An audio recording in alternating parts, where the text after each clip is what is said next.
Hyderabad metro rail ప్రాజెక్టుపై ముఖ్యమంత్రి రేవంత్ రెడ్డి తప్పుడు ప్రచారం చేస్తున్నారంటూ ప్రతిపక్షాలు తీవ్రస్థాయిలో మండిపడుతున్నాయి.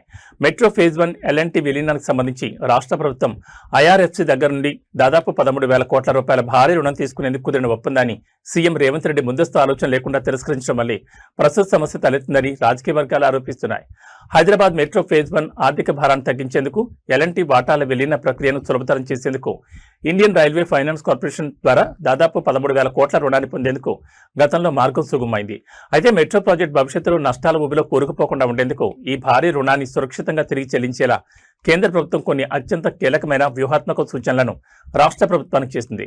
కానీ ప్రస్తుత ముఖ్యమంత్రి రేవంత్ రెడ్డి ఆ సూచనలను పరిశీలించకుండా ఎలాంటి ముందస్తు ప్రణాళిక లేకుండా ఏకపక్షంగా తిరస్కరించారని ప్రతిపక్ష నేతలు ధ్వజమెత్తారు. ప్రభుత్వం తీసుకున్న ఈ అనాలోచిత నిర్ణయం వల్లే మెట్రో నిధుల సమీకరణలో చిక్కులొచ్చాయని, ఆ తప్పును కప్పిపుచ్చుకోవడానికి సీఎం రేవంత్ రెడ్డి మెట్రోపై దుష్ప్రచారం చేస్తున్నారని ఆరోపించారు.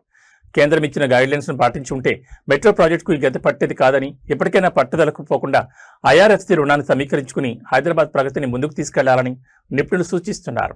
ఏ రోజు కూడా నేను ఇంతవరకు మాట్లాడలేదు. అది రాష్ట్ర ప్రభుత్వము 13,000 కోట్ల రూపాయలు తీసుకోవడం కోసము ఒప్పందం కుదుర్చుకుంది. దానికి అన్ని రకాలుగా కేంద్ర ప్రభుత్వము మరి సహకారం అందించడం జరిగింది.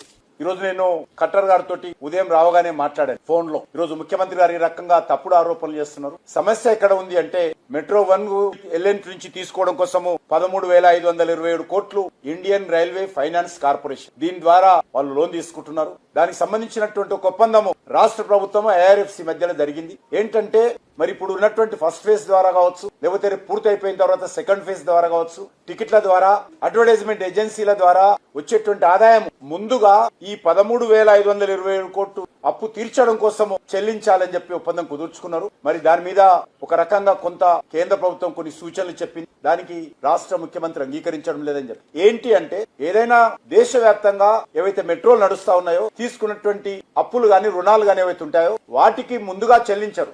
ఏదైతే రెగ్యులర్ మెట్రో ఆపరేషన్ మెయింటెనెన్స్ దీనికి ముందుగా వచ్చినటువంటి ఆదాయంలో చెల్లించాలి. ఆ తర్వాతనే రుణాలకు సంబంధించినటువంటి విషయంలో చెల్లించాలి.